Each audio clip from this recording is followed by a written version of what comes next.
Games,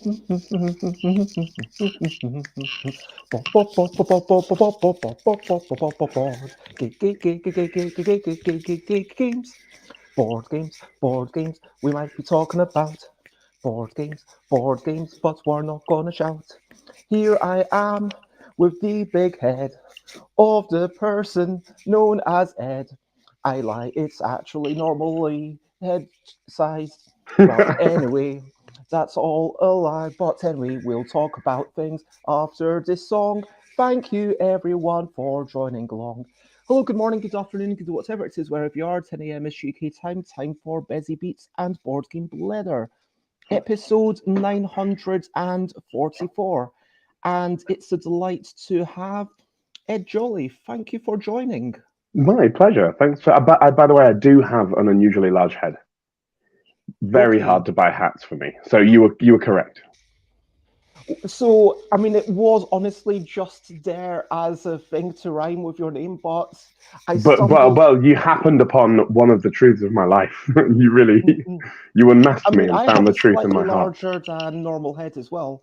Like, I've found that lots of heads just stretch, and like, if it's a fitted head, like obviously with a woolly hat, it's totally fine. I mean, those things are single sized and Right. they're normally fine. But like if it's something like fedora, I mean, that's a problem. Oh yeah, it's not happening.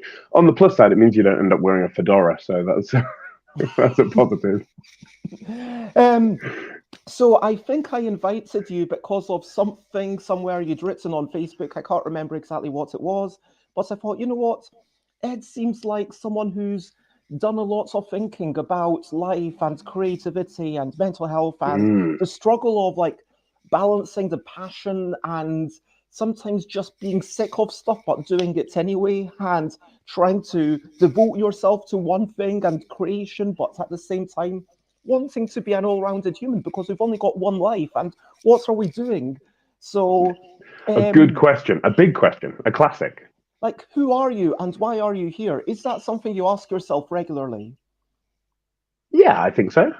Don't we all? That's one of those questions where you're like, I'm pretty sure all people ask themselves that regularly, but you can't be certain. Sometimes you're like, maybe everyone else just has it all figured out, but I No, I don't think suspect people have it they figured don't. out. I think that lots of people are just going through life oblivious. Yeah, I mean, I think there's probably a lot of people with a set of values they've inherited, and they're just cracking along with that, right? If you're a get the spouse, get the car, get the house, get the kids person, maybe that means that life is very simple and straightforward. But Mm-mm. I still suspect that deep down inside, they occasionally stare at the rain on the window and question what the hell is going on. So you're saying that a lot of that might be a front, like people are saying, "Yeah, I've got it all figured out," but then deep inside, I mean, I do think Mm. that. So if we take a step back and ask you, for those who've never heard of you, and who are you, and why are you here in this Yeah, we, show? we got deep quick there. I'm Ed. I'm in a musical comedy double act with my sibling. We're called Jolly Boat. We sing comedy songs. The connection to the board games world is we do a lot of nerdy comedy songs. So we'll be at UK Games Expo every year. And I'm also a closet game designer and have been. Oh, look at that. There's a picture of our website. I've been designing games since I was a wee nipper, hence writing silly songs about games. So those are my passions. My passions are performing, making games, and also general like mental health and people's well-being. I think that's an incredibly important thing in the world is to be kind and make the world a better place. So I that's mean, what I'm about. I really like what you said there about kind of trying to make the world a better place. I mean, and then you always get into the idea of, well, is that altruistic? Is that ego orientated? Because I believe that a large part of the reason I make games is to see people enjoying them. But it's not just because I want people having fun. I want people to have fun with my stuff. Do you know what I mean? I Yeah, want to have people having fun. And I know you and and Tommy kind of feel a similar way with your music, where you've got a similar high when people are in the crowd, and it's like your songs, your music that made people feel that way. it's not enough to just have people feeling good. So I So think is it an people ego-driven often, thing? I feel like that comes up a lot, right? Like as a philosophical question, people being like, is there anything that is just, are we ever just altruistic? Um, but why shouldn't you want to be involved in people's fun? Like Mm-mm. it's perfectly natural to I mean, I'm want to not be the saying it's a one. bad thing. No, totally. I just think like it making stuff to make people happy, so you can be part of this process of making people happy. It's the same outcome. Um, and what a lovely way to live life. Like, why question it further than that? just make cool stuff. I mean, this is the way we go. Like, we all question different things in our life. And Yeah. for me, I mean, I feel like it's almost a source of validation. And Mm. for people who've already got the confidence of, you know what, I'm happy doing my bit here, I'm happy with what I've got. But I feel like for me at least, it's a constant need that if I'm at a convention and there's like a significant period of time, like 20, 30 minutes and then no one's at the stand, I'm not like interacting with people, I feel like, whoa, what's going on? Why aren't people slowing down here? What's wrong with this? What am I doing wrong to entice them? Is it that? Is it the other thing? And when people send a photo, I mean, your art, so just to get it on the records, your art is mainly musically driven, but you Hmm. are an aspiring, I mean, you are a game designer. You are an unpublished game designer at this point. Oh, I've got me and Tommy made an indie RPG which was published in a small collection, and we got paid for it. So I do I became apologize. I did published. not realize. Yeah, yeah. But Congratulations. that was a really lovely project. I'm really proud of the game we created. Um, but I would broadly agree with that category. I'm not a consistently published game designer. I'm still figuring out. The last few years has been figuring out how to design games and really mucking into how much of an iterative process that is, and um, how much there is of the knockbacks, the constant knockbacks of that system. And hello, Tony. It's lovely to see you and see.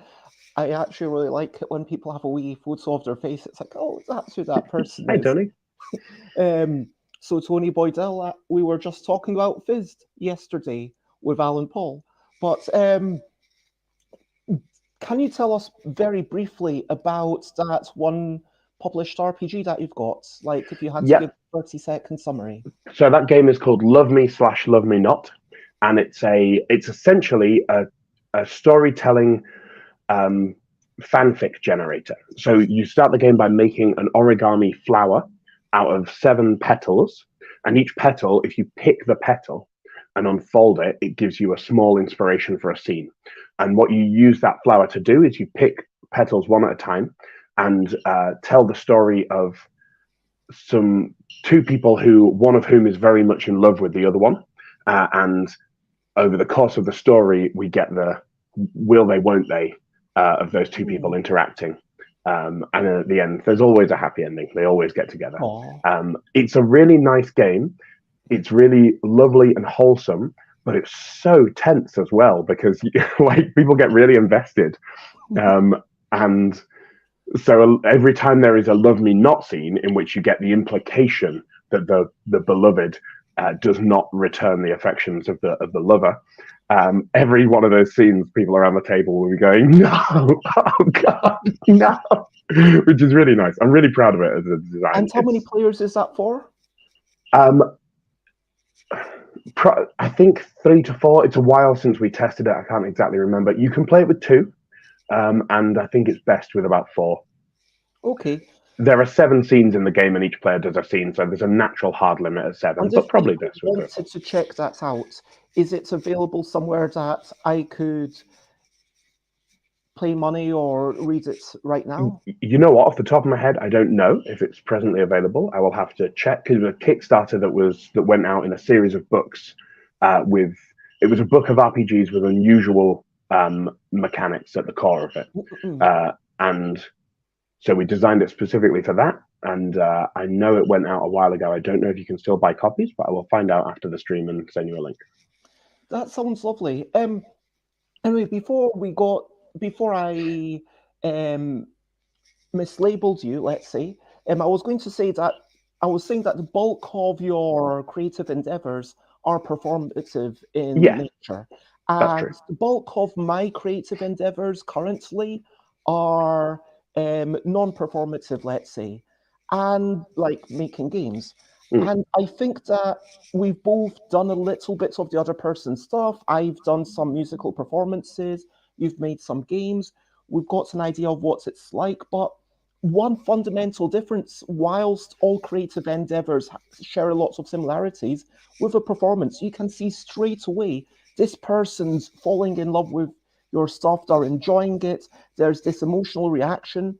yeah. And if you are in front of someone and you've got a call and response style stuff, like me singing a song, getting people to sing it right back, it shows that they're involved. And the closest I get to that with games is my 2 p.m. events or going to conventions. And that's Mm. part of why I love doing these 2 p.m. events. Someone at Spiel said, "Oh, you are doing it kind of like a game show." And I hadn't considered it in that way before, but I think they're right. Like, it is turning that into a little bit of a performance. I try to twist some rules. But then as soon as you've got something like an illustration, a recorded piece of music, game, you don't really get to see people engage with that as often as you would with a performance based thing. And so I think there's the need for maybe greater validation or reminders that, yes, people are still enjoying that stuff. Do you know what I mean? Absolutely, yeah. I've had an interesting journey with that personally because part of the reason I'm a performer is a need for validation. Like, Mm-mm. and I a lot of my young life, it was very important to me to be validated as a cool, successful person a lot. So I worked very hard to get good at something where that validation would be free flowing. As I've grown older and emotionally grown, I think I'm less reliant. I have a better relationship with myself. My internal dialogue is much better than it used to be, much more kind. Nice. Um, and I think so. And now I'm at a stage in life where uh, traveling all the time is getting harder. And one of the downsides of performance is that for the majority of your product has to be rendered in real time by you in the Mm-mm. location, if that makes sense. So even way up to the highest earning artists in the world, the majority of their income comes from live shows. So if you break down the income of, I don't know, Rihanna, um, the ticket sales is where they really make their money. So it's if that's the business you run, that's a lifestyle that you are committed to. Um, so there's an interesting shift there where I no longer feel I need as much validation from audiences, um, and therefore the payoff of traveling and working myself to exhaustion all the time is less appealing. Whereas with Maybe making part games, being of able the to make reason the thing. you don't feel you need that validation is because you're getting so much of it. No, I don't think so. I think part of the reason because previously I was getting more of it, and then I still had a negative internal message. Hmm. So it was like trying to fill a void. No amount of validation of that sort would ever make me feel good about myself when I didn't have a good relationship with myself. And I'd like to get into that. And this sounds like you did some work on yourself and it kind of really helped. And I'd like Mm, to touch upon what has helped. I just want to acknowledge Tony's wee message of I am enjoying the trend of integrating RPG elements to varying extents in tabletop games to enhance narrative. Also, I seem to be seeing more RPGs crossing over into the hobby game buying world, which, yeah, I think that games of all sorts, we can definitely learn from other forms of games.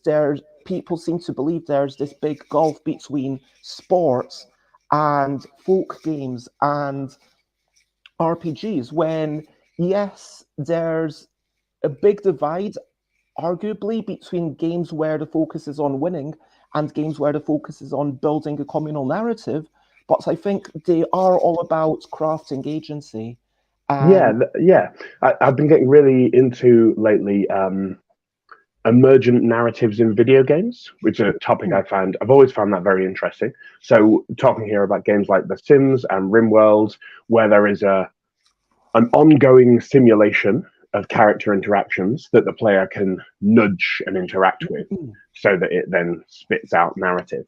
And I think that's a really interesting space in terms of um, the interaction between purely narrative elements, things that exist mostly for story, and mechanical elements. And I'd be interested to see how board games can adopt some of that. Like board games are board games are good at emergent narrative, a lot of them. But I've not done as much reading on that topic, so I'd be interested to know what people think about emergent narrative in board games. And talking about touching upon mental health, Tony says RPGs are the ultimate mechanism for bringing a person's true character out. Can they be used to comfort, to address anxieties? I mean, if those are two separate sentences and two separate thoughts, which is how I interpret that, I would say yes, absolutely. I mean, there's so many LARPs that I've played which are about nurturing and a lots of things at the smoke. I don't know if you're aware of this in London happening this weekend, and if people live near London, then I'm going to give a shout out, maybe come over. I designed my first solo LARP last year, Dungeons and Therapy, where people are um, sitting down together, and it's meant to be about subverting the Dungeons and Dragons tropes of maybe the adventurers aren't the best people after all, because they're just going and blindly slaying these creatures just because they look different. And a lot of LARPs are. I played one LARP last year, which was just about exploring a space, physically drawing things and mark making, and pretending that some people were creatures that had emerged from a one-dimensional world and were exploring the light, and some of us were humans and trying not to disturb the creatures and it was just about building up this space to have this lovely and it absolutely, it can be a form of therapy. And Michael French, hello, lovely to see you, says lots of interesting work in using tabletop RPGs or LARPs in therapy to explore one's own character in a safe, fictionalized space. Yeah, because as soon as you say, this is not me, I think it's an opportunity for you to do things without judgment. Yeah, absolutely. One of my favorite RPGs is Monster Hearts, the Avery Elder Mm. Apocalypse World engine hack, and that is a lovely game. A brief summary is the players are teenagers who are secretly monsters, so a werewolf, a vampire, a ghost, and their monstrosity is a metaphor for how they're handling teenage life and puberty. And something I've found with that game, such a lovely mechanic for creating high drama. But one of the great things about it is that people start playing, and very quickly you can see them exploring their teenage life, because we all had an emotionally tempestuous time as a teenager, and you learn so much about people when you sit down and play that game with them, because you can see them exploring and processing, um, like often exploring and processing minor to significant traumas. But even people who think they don't have trauma from being a teenager, it's an inherently traumatic experience to pump someone full of hormones and put them in a changing social hierarchy where they're outside of the family and trying to build a new family, and there's all these things like that. Being a teenager is a head mess. Avoided a swear word there. And yeah, it's a really nice way to explore that. Now, we've already tackled a lot of the things. The intro's gone a little bit longer than usual, but let's take a step back and talk about what we've been up to over the past day or so. Recent highlights, living life and seeing the sights. Recent highlights, playing games and other delights. Recent highlights, and also events, as it says there. So I'm still in Glasgow. I ran out of pills. I did phone up 111 and I should, yeah, the pharmacy is currently sorting them out. They said it would take 20, 30 minutes. So hopefully after this one, I'll go down there and get some more pills. Last night I did go to Dumpling Monkey, which is a place in Glasgow. Some lovely soup. Some, I mean, the dumplings are good, but it's really the soup which is the main reason to go to Dumpling Monkey. And It should be called Soup Monkey. it should, but I think Dumpling Monkey just sounds better. And I mean, Mm. they've just got really good soup. I might even go there for lunch today before I skedaddle back to London. I'm looking forward to it. I read a few Tintin books, and we've got a family collection, and I think there's like three of them missing, which I was really annoyed by because one of them was the one that I especially wanted to read. Because apparently the castle in I think it's Tintin and the Black Highland, is based on the castle in Isle of Arran, where I just was last weekend. Um, Other than that, played a lot of games on Board Game Arena. I've got 24 games left to play, so I've played most of the stuff there. But that doesn't mean that I've learned everything, because that's the way it is there. Like a lot, it turns it kind of into a video game because it's all run by the computer. If you're not familiar with Board Game Arena, and so whereas a normal board game, you have to be aware of the rules, you have to count up the light points in photosynthesis. If you are playing it in Board Game Arena, you could do that without ever really understanding it and just click mindlessly. And to be honest, that's the way that I played Anachrony, just clicking through randomly. So it doesn't mean that I actually understand the game. But there's a good number where just by clicking through, it's like, that does, okay. And especially for the simpler abstract things, I get to know it just by playing it, which is often a lovely thing. Um, but yeah, that's what I've been up to yesterday. What have you been up to? What's the last game you played? And I The last invite game you. I played, not a board game, but I was just had a week away. We were very busy with gigs, so we were out at Sci-Fi Weekender, and I spent some time in the trailer there playing Stardew Valley. Not the board game, the video game. And that's a really remarkable piece of art, like made by one guy over the course of 5 or 6 years before it was initially released. And he essentially wanted to make the better, what he envisioned as the best iteration of Harvest Moon, the old farming RPG from Nintendo.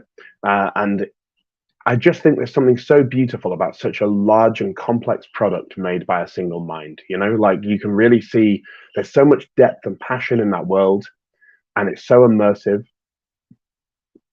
and so evocative of a fantasy of escaping capitalist society and going and living in the woods and farming mushrooms.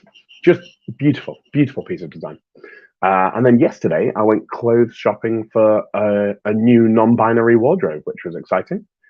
Started messing around with wearing dresses last August at Edinburgh Fringe because that was an easy way to go out in public and be wearing a dress without feeling like I was in danger of being attacked or lambasted. Um, and that was great. And I've been doing that more since. And now I've decided to dress clothes around it. So just had a really nice time prioritizing myself and my self-expression. And yeah, that was great. Feeling good about all that. So, yeah, would you describe yourself? There's a couple of things that I want to unpack. Firstly, like the beauty of a single vision.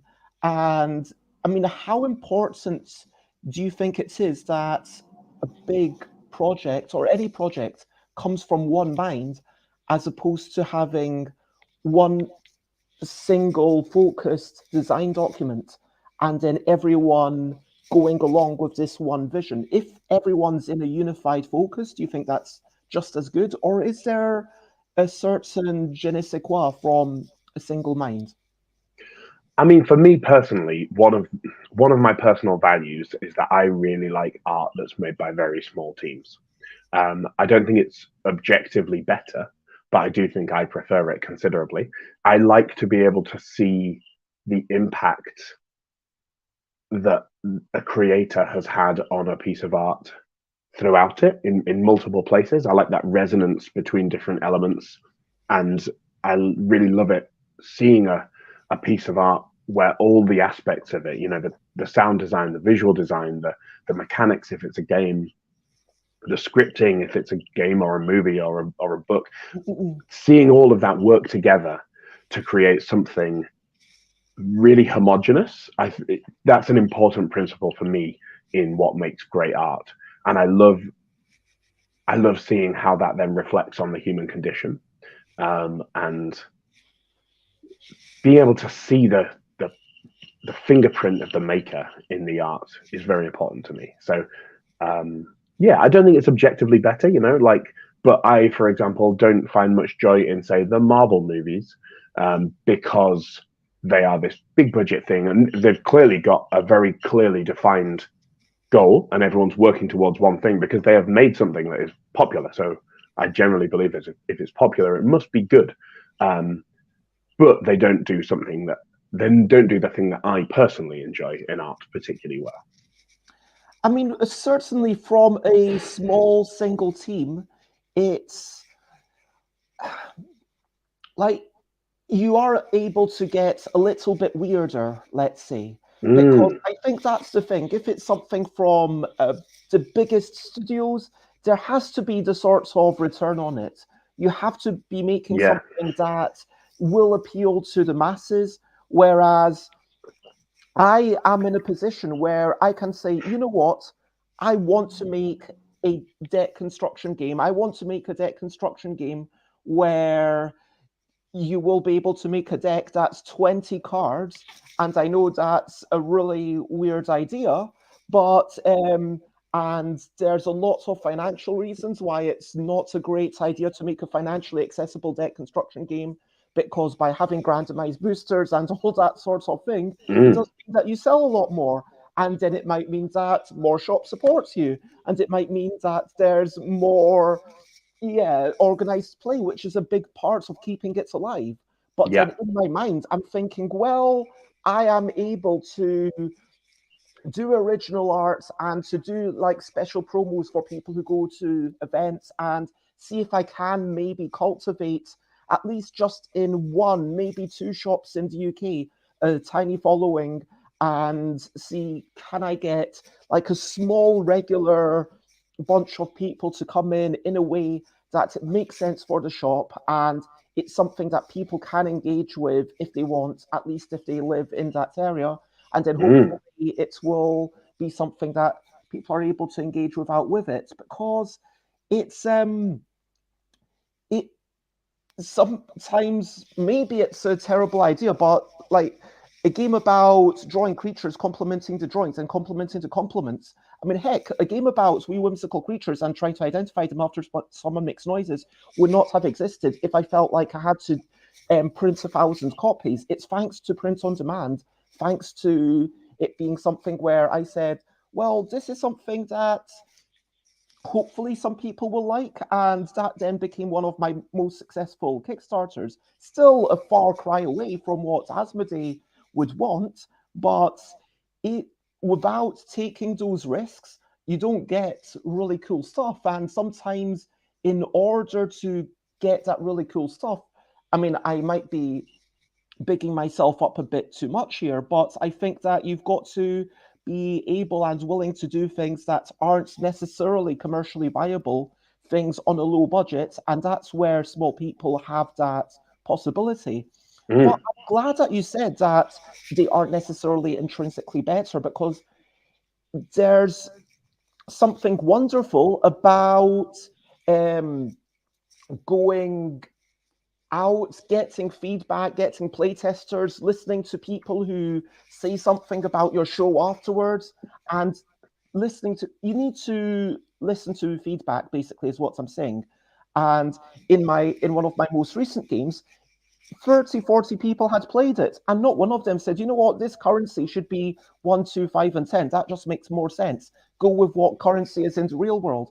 And then it wasn't until I put it up on Twitter, and then like 70, I don't know how many people clicked on the poll, and then just one of them said, you know what, you've put 1, 2, 3, 5, 10, but 3 seems a bit odd. And I thought, you know what, you're absolutely right. 1, 2, 5, 10, mm, that's the way it is. And yeah, so, and I want to acknowledge Xate, hello Xate, who says, changes to red shirt with a little black and tries to get her hair wavy to join triplets. So, yes. And yes, the most kind troll ever. Xape's method of trolling is trying to make us laugh, which I can appreciate. But anyway, let's talk about brilliant things. Brilliant things. What's a little thing which is brilliant? Irony. Is irony? Irony. Yeah. Is it a little thing? Irony is quite a big thing, really, isn't it? The Yeah. whole Why concept. is irony brilliant? Tell us. Irony is brilliant because I identified recently that a common theme in a lot of my favorite artworks, um, The Princess Bride, The Matrix, Pride and Prejudice, they're all things that make heavy use of irony. So Jane Austen's writing, she really leans a lot on irony. That's a lot of her humor is irony. You know, the opening line of Pride and Prejudice, it's a truth universally acknowledged that any man in possession of a fortune must be in want of a wife. That's irony. That's not the truth universally acknowledged. She's having a little sly jab. Um, and it's, or in The Matrix, the section where Neo has gone in, well, Mr. Anderson has gone into work before he's realized he's Neo, and his boss says to him, "You think the rules that apply to other people don't apply to you," which is true because he's magical. But he doesn't know that yet. No one knows that. The audience knows it, though, if they've seen it before. I mean, I that's just, foreshadowing, but is that really irony? well, it is irony because the character who's stating it doesn't understand that it has a deeper meaning, that like it has a hidden meaning, and that's essentially irony, right? We are hinting at a hidden meaning, and I just love that because I love art that is deep and interconnected, and I think irony is such a lovely tool for doing that. I just everything I love, I end up examining it and being like, wow, this is just riddled with ironic statements. Irony is brilliant.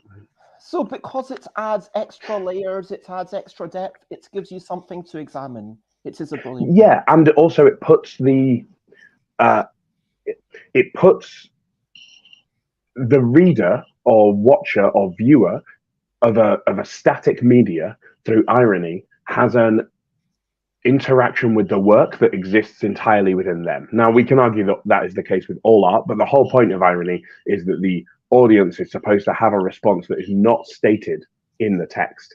And so, in a way, it turns a linear art form into a game because there is an inherent interaction with the audience, and that fascinates me.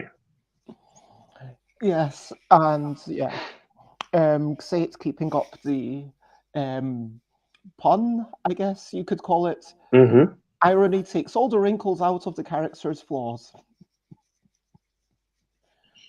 What does that mean? As in, because irony sounds a bit like ironing. Oh God. Oh, why didn't I get that? It's because I'm in heavy art mode, and I was like, "What are you trying to say?" And then, oh no, it's a pun. Okay, cool. Okay, I so appreciate the pun. As we get into the main discussion, please do comment, ask questions, and follow as well. But the comments and questions are why I do this live. Also, partially, if I'm being honest, because that means I don't have to do any editing. But I do love the engagement. Thank you, everyone, for being here. Please send more puns, by the way. Now I know them coming. I'm on it. So we talked about the emotional resonance of LARP. So we talked about Monster Hearts earlier on. And I think it's interesting to look at Fog of Love, at Holding On to Trouble Life of Billy Kerr, at Freedom, The Underground Railroads, games which are ortho games, to use Richard Garfield's term, which is basically a game with victory conditions. There's a bit more to it than that, but that's basically it's in a nutshell, as opposed to storytelling activity games. And I think that, do you think that having a win condition intrinsically moves us away from being able to explore more complicated stuff? No, I don't think it has to. I think it's a fine balancing act to be able to do both those things at once. Or not necessarily a balancing act, but essentially I think those games find a way to. You've got this ortho game basis. You could strip the theme out, and you would have a playable game. But the theme enriches the choices. Something I really love in games in general is when you see this increasingly in video games, especially indie video games. It's a very indie thing. Is there is a choice you can make that has mechanical consequences. So you're going to pick between gaining one wood or one bread, and maybe you want the bread more, but the choice also has narrative consequences that are entirely disconnected from these from the mechanical consequences. In wood, you go out and you harvest it yourself, and the bread, you're stealing it. Right. And if you steal the bread, let's say, then the person you steal the bread from is going to starve. Now, that doesn't affect your win condition at all. They're collateral damage. That's incidental. However, you get a moment with the player where they're like, well, the correct choice for me mechanically is to steal the bread. But do I want to create that reality within the magic circle in which I'm playing? Is that the story I want to tell? And I love that little pull either way, because players can choose to disconnect from it entirely, and they can choose to just make entirely mechanical choices. But it invites you not to. And I think that's really exciting, because then you are opting into that you are role playing then. But see, I see that almost dichotomy as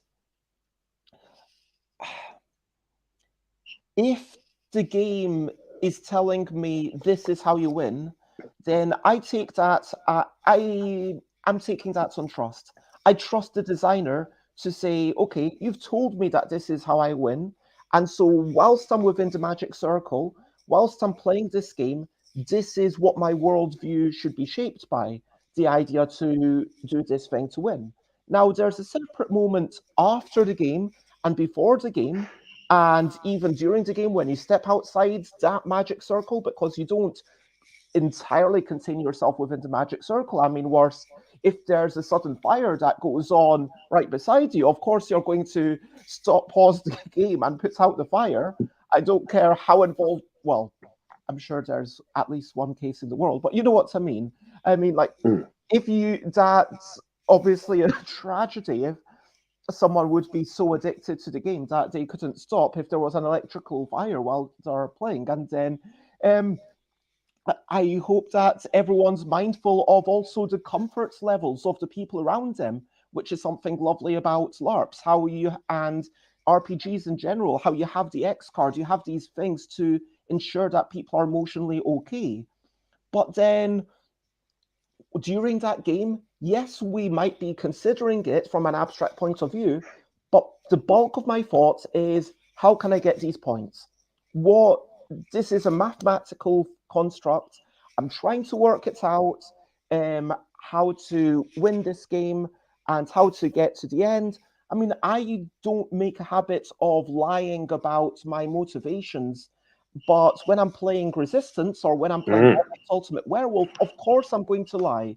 Yeah. I mean, that's the game. If I'm playing Kakarlak and Poker, of course I'm not going to tell the truth 100% of the time. It's going to be about 50%, so that you don't know which one to do. So it's basically trying to confuse you to the max. And to then try to say, well, you did this, and like I played the video game Fable 2, and I played it through, and there's one really interesting moment where someone says, will you obey me?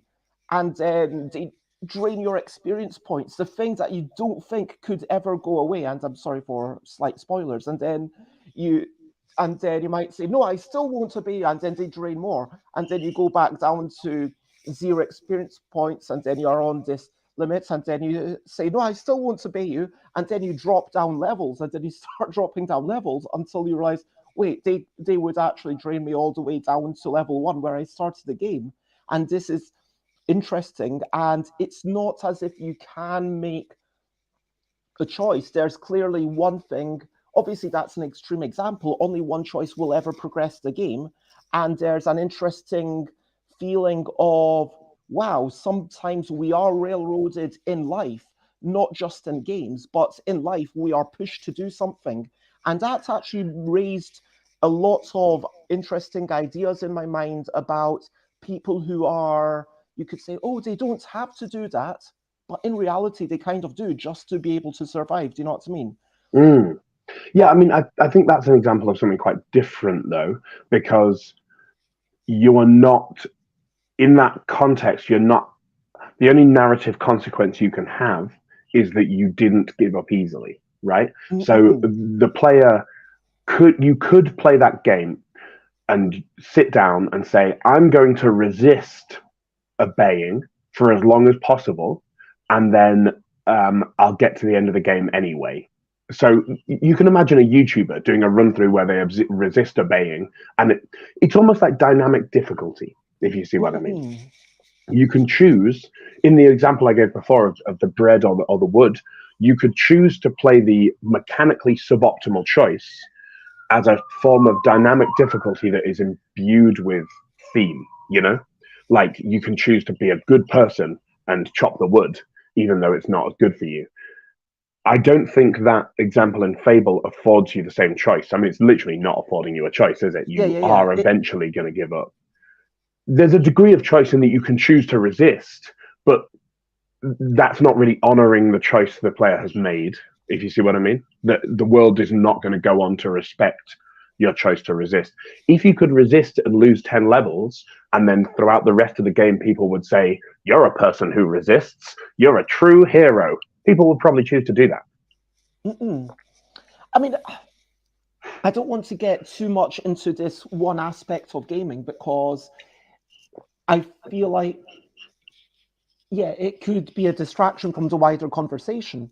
Mm. But I acknowledge Dead of Winter, where it says, okay, you do this and you get these items, or you do the other thing and you get these items. And there's a difference between one player games where you go to the end and whether you've won or lost is kind of in the player's mind somewhat. I mean, especially with video games where there's multiple paths, you get to the end. Is this necessarily better than the other?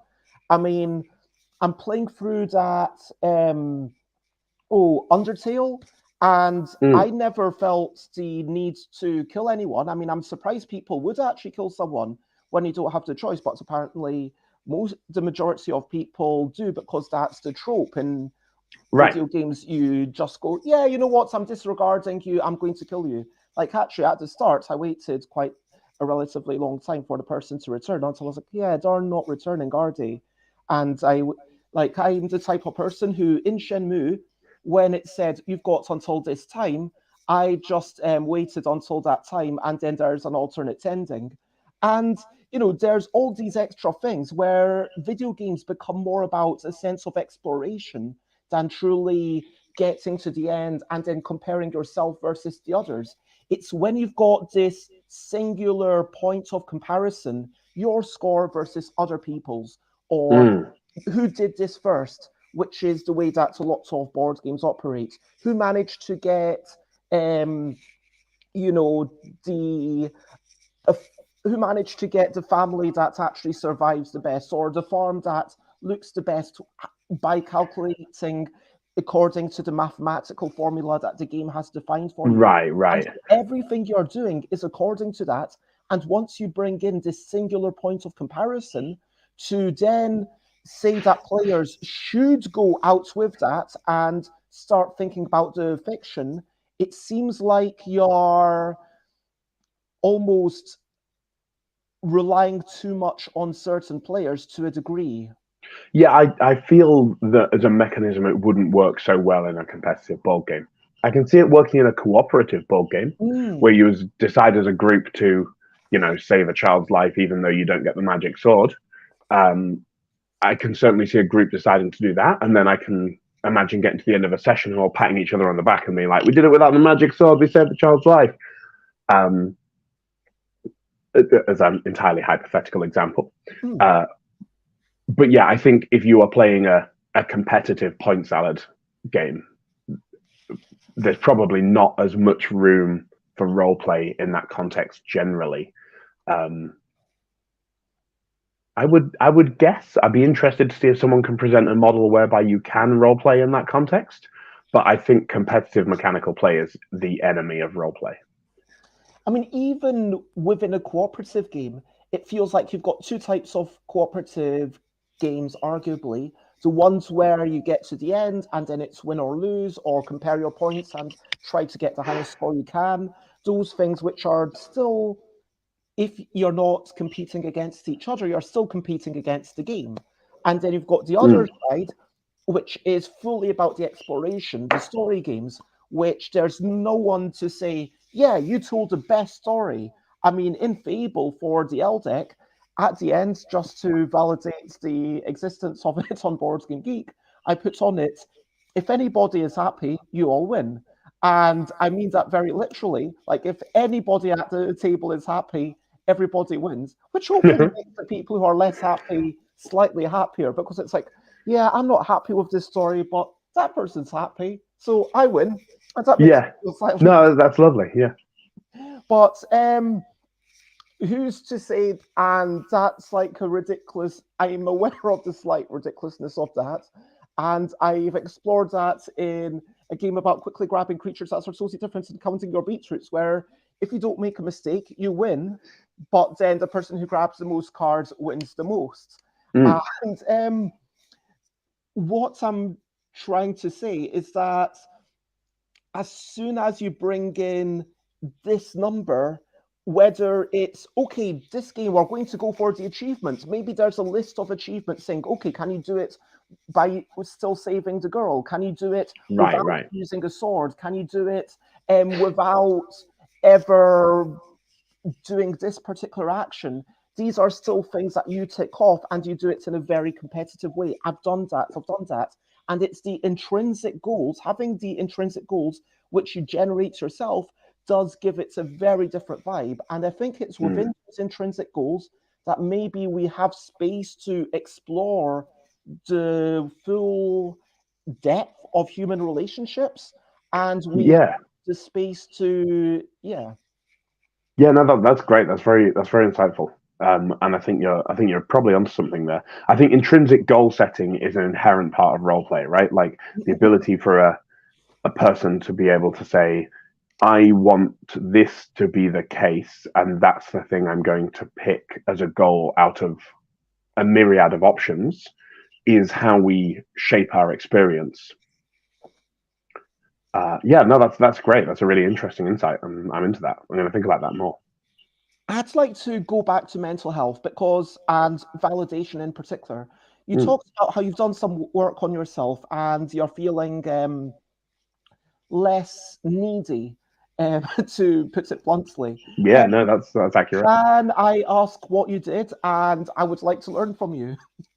Sure. Yeah. So a lot of my process has been, I mean, going to see a counsellor was a very strong start, and identifying things that I'd believed about the world. A lot of my process has been through what they call inner family system therapy, which I'm a big advocate for. And the basic proposition behind that is, when something traumatic happens in your life, and that doesn't need to be a big event, it can be a sustained discomfort. Trauma, by this definition, is essentially discomfort from the past which is unresolved. So it's an uncomfortable situation which you were not able to overcome and feel safe in. So you just pushed it down, basically. And now it will periodically pop up, and that's what being triggered is. So if you are in a situation which has some resonance with this past discomfort that was unresolved, it will pop up and your brain will essentially go, danger, we're back in the place, even though you're not back in the place. So the way inner family system therapy works is it's based on the idea that at the moment of a trauma, or through the period of a trauma, a part of your identity is separated out internally, and that's this part of you that pops up and says, remember me, we've got to protect me. And so the process I've had for that is doing what is sometimes called shadow work. Oops, just wobbled my camera. Which is when you have a moment of trigger, and this identity within you pops up and takes control, then you talk to them. And so you talk to this aspect of yourself and you ask them what's going on and how they're feeling, and you make it clear to them that you will support them. It sounds wacky because you will sit and you will have a conversation with an aspect of yourself. It's quite a difficult sell for some people.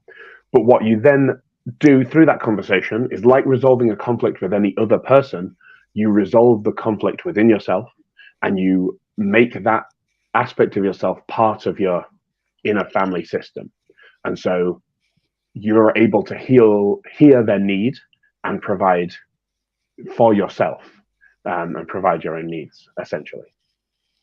So it's almost as if you're, separating yourself from yourself and thinking, okay, if I was a friend of me, what would I advise me to do? Right, yeah, pretty much.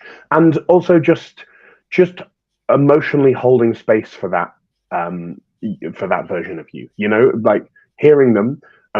At some point in your life, it's likely that you have been in a situation which made you uncomfortable, and you've not advocated for yourself, or you've not been compassionate towards yourself. Possibly you just told yourself to shut up and get on with it, and that's not. Therefore, that lingers within you, right? So essentially, instead of saying "shut up and get on with it," you're saying, "No, I'm here for you. How do you feel? What's going on? I realize I've let you down. I've not supported you in the past. Last time you were upset about this, I told you to shut up. I'm not going to do that anymore. I know it will take you time to trust me, but I'm going to prove to you that what you need is important to me."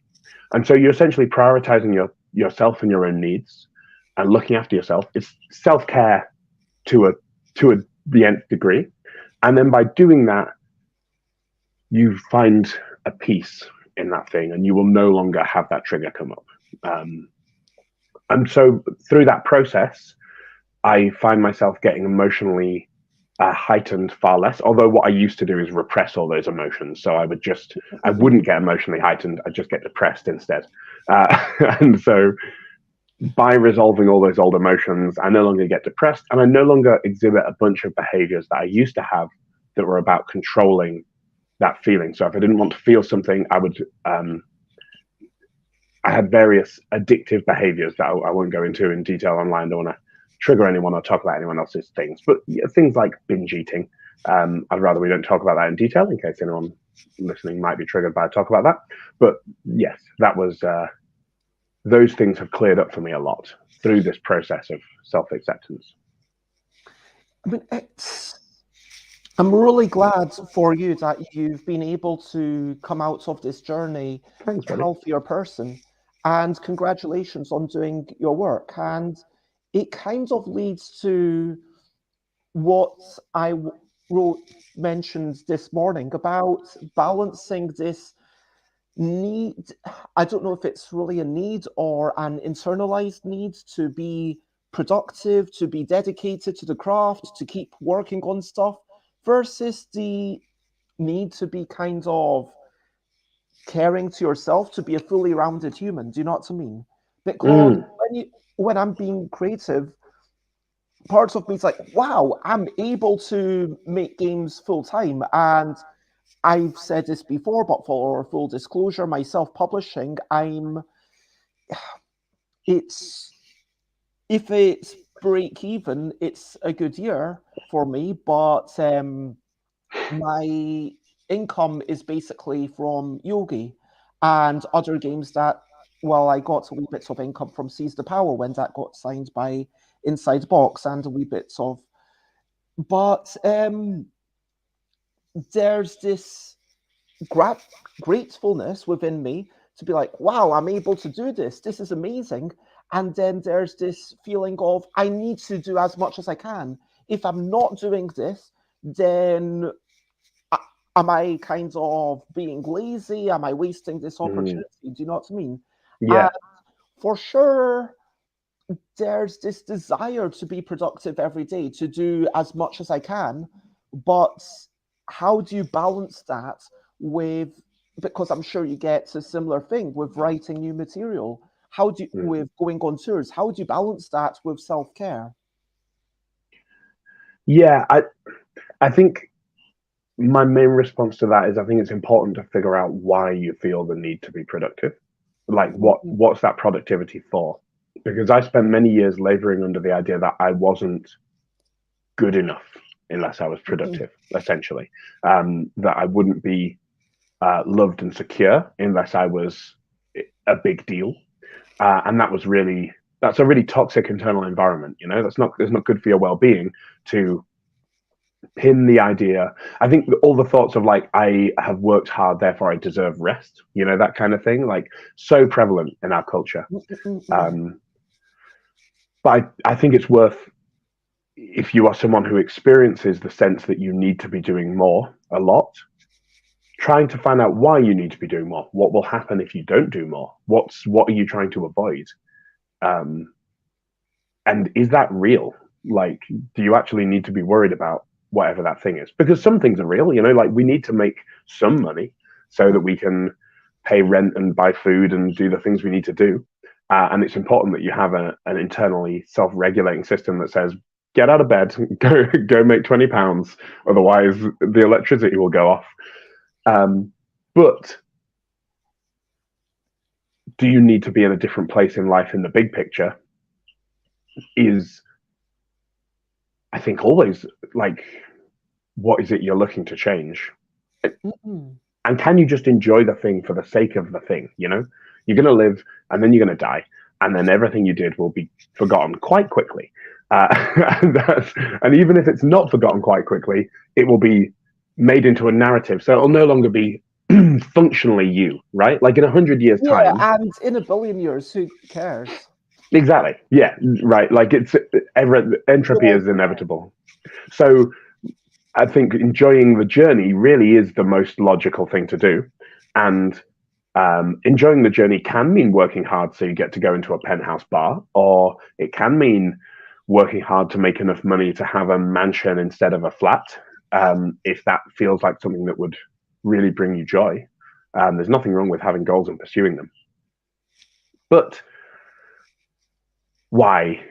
You know, just that's why. That it can be an addiction. I mean, you talked about some addictive parts of your own personality, and I think that's a lot of the super rich people. Talking about like the top 0.1%. It's like ridiculous at this point. It's just a stat of, I mean, even if you, I mean, maybe you don't have the money to completely terraform another planet, but like you've got the money to basically do anything you want here, to buy like islands, and you like, what the heck are you doing at this point? And of course, for most of us, like, yes, a big part of the reason, for those who don't know, I'm emigrating by the end of this year. Big parts of that is for money, because it's going to be cheaper in Thailand. And I think there's still the population density in Bangkok that I will be able to find people to play test with. And also it'll be warmer, which will be nice for my general happiness and mental health, because I really hate the cold. I mean, even now when it's supposedly spring, I still feel chilly, and it's like, oh, I don't want to go outside. You are in Glasgow. I am in Glasgow right now, it's but to be expected. I was in London last week. Yeah. And like you are, what you say, yes. And I need to get onto the train later on today. I'm going to have hopefully go get some drugs after, some medication, I should say, because drugs makes it sound more illicit than it really is. And it'll hopefully help with stuff, but I'm really not looking forward to the train journey down. But it's something that I have to do, because, you know, there's a benefit at the end. I'll be in London and I'll go through this slightly uncomfortable thing. And it's not a case of don't do the things that you don't want to do. I mean, if I tell the truth, I don't know if I enjoy every moment of drawing, which is a sad thing to say. Like I do, but I do love the moment just after I finish illustrating something, and it's like, oh, that's quite nice. And like when I it's like there's seconds when I'm like, oh, that's not nice. Oh, that line was nice. Oh, yeah. And then that character just didn't quite work. Oh, that one. And so there's a lovely quote slash principle, which is, if you don't know whether the right thing for you right now is to do something you really don't want to do in order to make life better, or to rest and do something you want to do, just ask yourself what you will be glad you have done in 5 hours' time. And that's really lovely, because I've used that before when I'm like, I should get up and do things, and then I'm like, what will I be glad I've done in 5 hours' time? Had a nap, because and maybe tomorrow, if it's a task that will take more than 5 hours. Yeah, totally. But sometimes you're like, oh, I can't be bothered to do things, and you're like, what will I be glad I've done in 5 hours' time? Well, actually, I'll be really glad that I put all that washing on and hung it and cleaned the kitchen.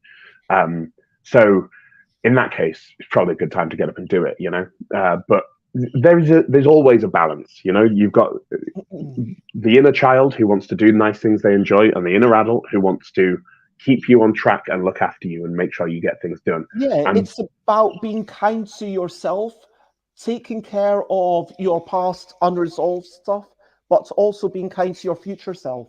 Exactly. Yeah. And that's just a balance we have to maintain all the time. Now, we've had a long discussion, and I feel like we could chat for many hours more.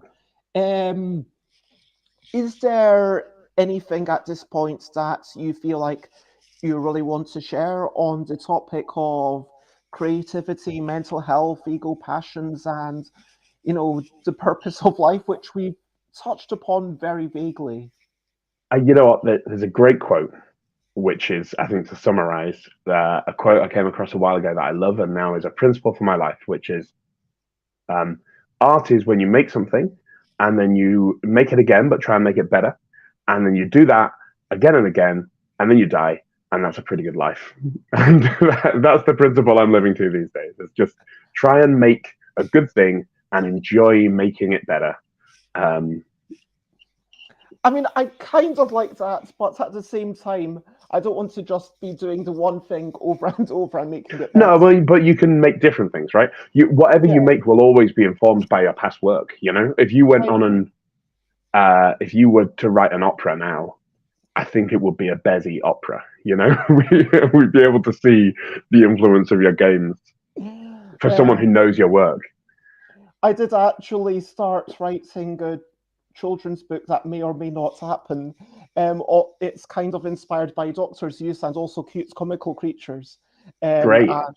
But I've asked you lots of questions, but here's a time when I ask you, do you have something that you would like to ask me and potentially anyone watching? Would you like to nominate the question of the day? Question of the day. Here's a little question before we go on our way. Question of the day. You know what? Yeah, something that's come up. I'd like to tackle your knowledge for board games which create compelling stories. So I want ortho games. I'd love to know what you guys have played that is an ortho game that has left you with a thematic narrative that has really resonated with you. That's a really difficult question. I'm actually struggling to even that the Grizzled, something which people talk about, saying, oh yes, you go through it and it's all about the cooperation of the people. It occurs to me that sometimes a lot of the narrative is kind of separate to the bulk of the Orpho game's competitive nature, if you know what I mean. Yeah. So, for example, when I look at Pandemic Legacy Season 1, which we played through with my housemates at the time and someone else, so I think there were, I want to say 5 of us, even though it's technically a 4-player game, but 2 people cooperated as one of the characters, if you know what I mean. They were fine with it, and they kind of made joint decisions. And then it is a game about discussion. It's a game about deciding as a committee what you're going to do next, about analyzing everything. But alongside that, there's this whole story, which I'm not going to get into for spoilers, but you know that there's a pandemic, you know, obviously that there's diseases breaking out, and you know that there's characters that you name and stuff.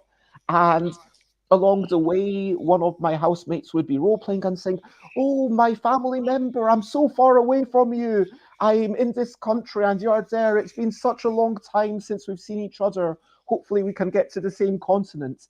And a lot of that role playing, it definitely added to the game. And to have a narrative come as a byproduct of the game, it occurs to me that it there needs to be a really strong alignment of mechanics and thematic resemblance. Yeah, yeah. I'm struggling. Like, I want to give a shout out to Seize the Power, all as egocentric as that is. I mean, it's not a terrible game. It was, I mean, inside the box before they went bust, paid us a 4-digit sum to print it until they went into liquidation and are not going to print it, obviously, now. And it was part of Now Play This last year, which was lovely. And it's a game which operates based on what TV tropes calls the refrigerator moment, if you're familiar with that term, where you go along with the fiction and you think nothing of it, and then it's at the end where you think, you know what, that was a bit weird, or hey, wait a minute, now I'm going, just like as you're opening the refrigerator, it's like, oh, and then maybe you think a little bit about how you actually um, exploited someone within the game and what that means for society. I Mm. think that, I mean, Train, even though it presents itself as, I've not had the opportunity to play it, but I've talked with Brenda Romero for like a Hmm. good half hour about it, which was a lovely opportunity. And part of the deal with Train is that the rules are inherently unclear almost, where they're deliberately open to interpretation.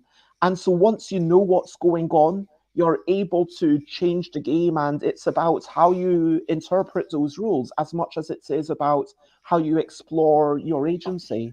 Right, right. um like, I think that sometimes it's just about things having a strong thematic one-to-one correspondence. Like, I'm going to say photosynthesis, I kind of love it because I have you played photosynthesis?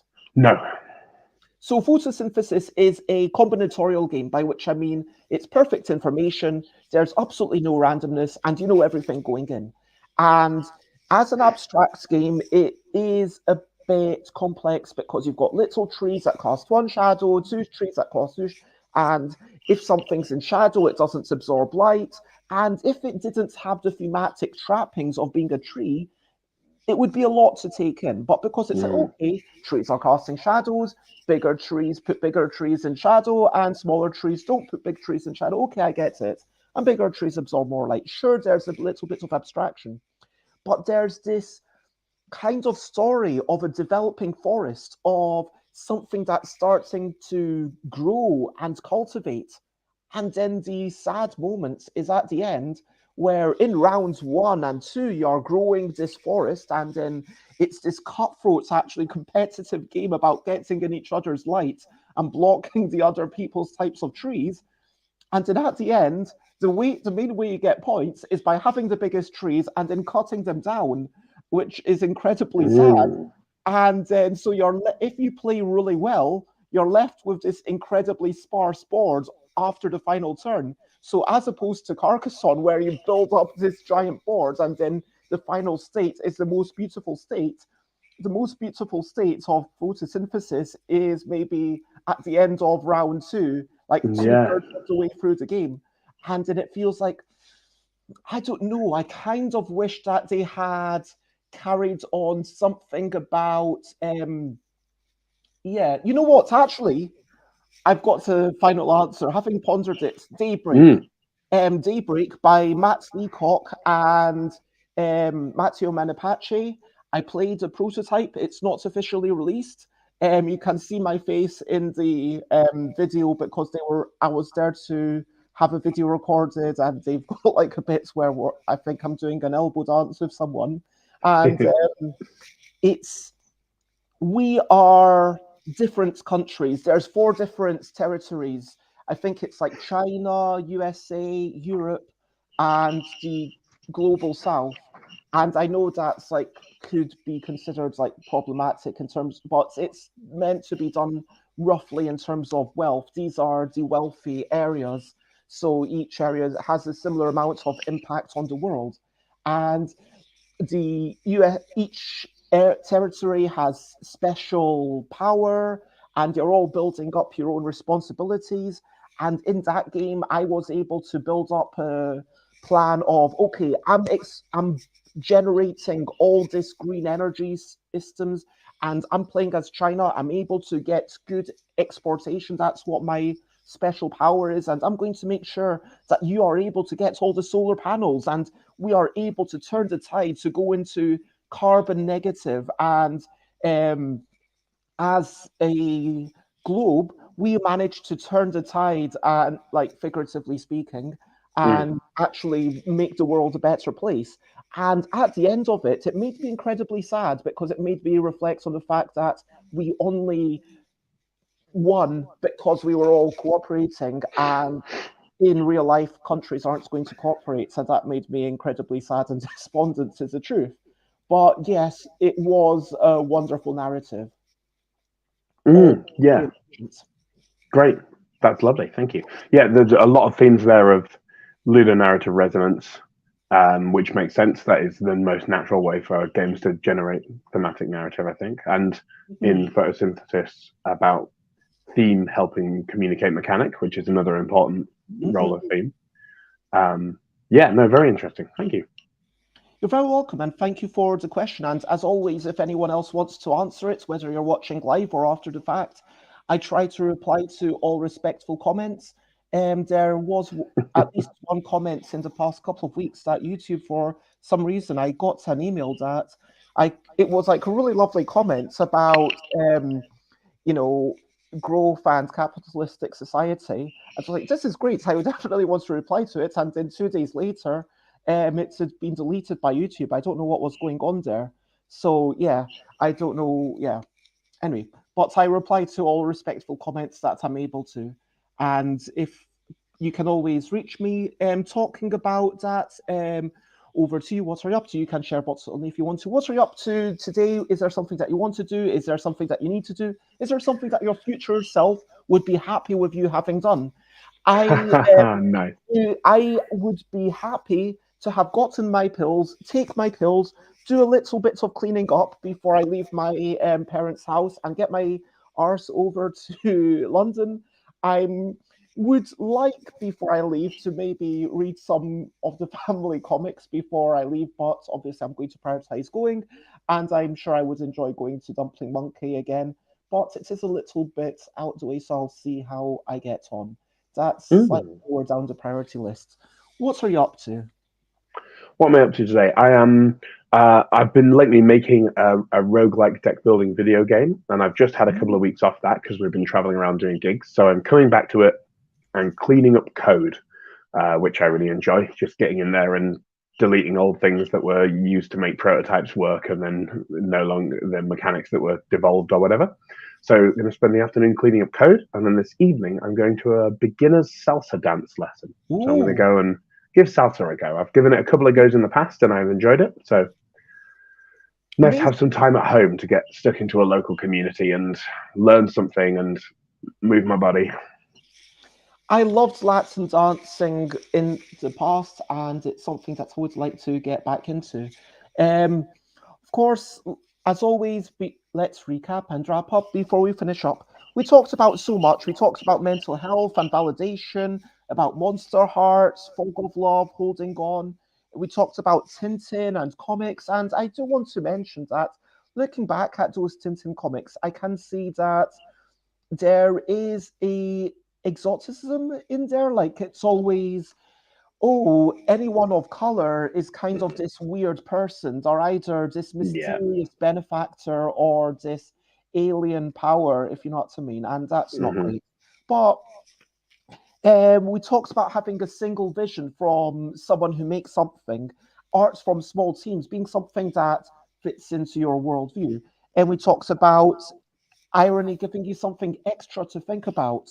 Cooperative stuff maybe being better for allowing you space to explore stuff, but then at the same time, cooperative stuff, it matters whether we are cooperating with extrinsic goals or intrinsic goals that we've decided either as a group or individually. I mean, why I can't remember the name. There are silent LARPs where everyone's making the goals for themselves and you don't even communicate of what a good story looks like to you. We talked about examining our own worldviews and why you want to do more, separating our identities, talking to ourselves. We talked about that ludonarrative resonance and making sure that it continues throughout the game and being mindful of the stories that we tell. Because for sure, a lot of war games and such things do tell stories with through the mechanics, but that's maybe not the best story to tell. And I think it's a story that's been told so many times. It's an easy story to tell. And I would rather we try and explore other stories of love and survival and other things that are less frequently told. But we are getting so many indie developers, which is a lovely thing to see these days. If you want to check me out, of course, I am Stuff by Bez in all of the places. Tomorrow, as always, on a Friday, will be a super quick show as I hopefully go on my way to playtesting. And Saturday, Sunday will be me going to the smoke, and Saturday, Sunday, and Monday will probably be a recap from that. And if you want to check out Ed and indeed Tommy Jolly, where do you like to be found? Jollybird.co.uk. You've got it on the screen. That's the place to go. And If you're at UK Games Expo, which seems likely for this crowd, we've got shows there on the Friday and Saturday night. Come on down. You'll have a good time. what time is it on Friday and Saturday? And are tickets still available? Tickets are still available. They're on the UKGE website. I can't remember the time of the shows off the top of my head. I'm going to guess it's 8 p.m., but I'm not certain. Again, that'll be on the website. So I want to say thank you to everyone out there.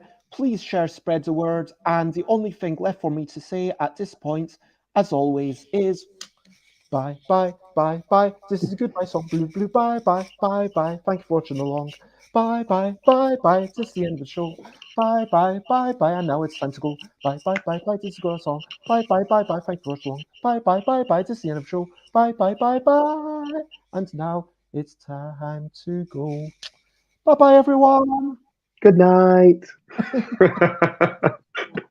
I mean, if it's nights where you are, sure. Just feels like the end of a CBBS show, you know? Have a fun day. Yeah, that's a yeah, do have a fun day. See you later.